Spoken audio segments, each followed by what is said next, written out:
Le coût direct des soins de santé et de la perte de productivité due à la mortalité et à la morbidité résultant du tabagisme est estimé à 450 milliards de dollars, rien que dans l'espace CEDEAO. Pour prendre à bras le corps cette problématique, un plaidoyer pour le renforcement et l'harmonisation des politiques fiscales en Afrique de l'Ouest était mercredi au cœur d'un atelier organisé par le Consortium pour la recherche économique et sociale à Sali, situé à 70 km de Dakar.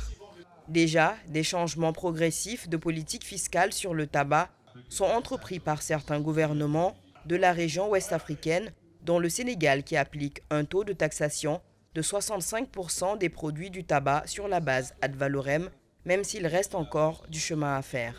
Un peu pour lutter un peu contre les limites de la taxation ad valorem, le ministre des Finances a fixé effectivement un prix plancher qui, aussi bien pour les produits pour le tabac importé que pour le tabac produit au niveau local, qui permet effectivement d'asseoir une base fixe effectivement pour la liquidation de la taxe ad valorem. Donc voilà un peu les efforts que le Sénégal a fait, en attendant peut-être un jour l'application d'une taxe spécifique comme le recommande effectivement la CEDEAO.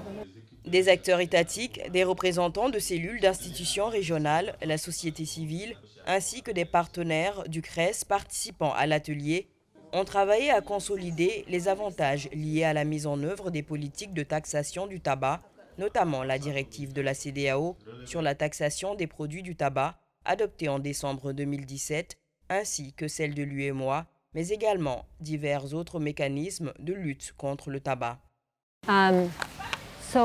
Illicit trade protocol asks for a track and trace system that needs to be independent of tobacco industry. This system will control illicit trade in the region, illicit trade in cigarettes. So we calculated through our model that the system is very cost effective and that the government will not only increase its revenue, it will also reduce the illicit trade in tobacco, and the system will increase the prices of legal products and therefore reduce consumption, which is good for public health.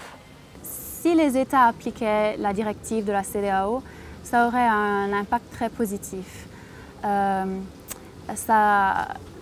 Ça augmenterait les prix des cigarettes dans la région d'à peu près 50% en moyenne. Ça diminuerait les ventes des cigarettes de plus de 20% et ça augmenterait aussi les recettes fiscales des gouvernements par plus de 400%. Alors c'est essentiel en fait pour que les pays appliquent cette directive pour combattre contre les coûts très élevés, très négatifs du tabagisme dans la région. L'objectif recherché est l'harmonisation des politiques fiscales en Afrique de l'Ouest, avec à terme la mise en place d'un système de taxation efficace, de manière à ce que les taxes d'assises représentent au minimum 75% du prix de vente au détail des paquets de cigarettes.